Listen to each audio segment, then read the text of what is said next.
Zany hoe miezaka foana zana manoratra foana na dia hoe tao anatin'izay le idéan'le EPR tsisy hoe tsy leritseritra mihitsy hoe amoaka EPR moa zany fa nisy raha fotsiny tao dia ozy izy hoe inona moa zany anangonana an'rety fa le hoe tatao EPR dia avoaka le izy tsika tsy manasaritra fiainana be fa dia amin'ny 3 octobre izy mivoaka na yung titaro dalam bukan ni sahaja tinjau kusina tahun atau di nevaran sara fas buka di saya fadil anak saya fadil saya kemudian saya sudah juga saya minum lagi review lagi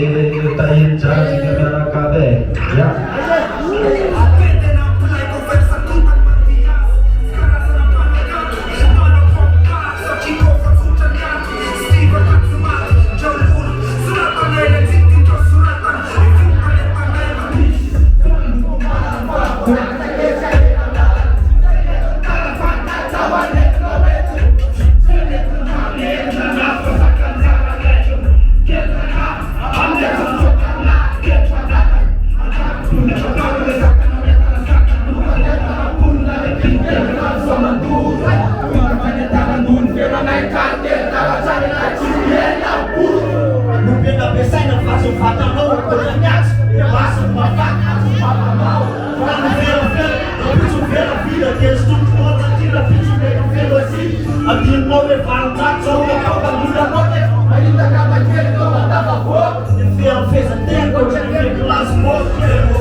Septika lese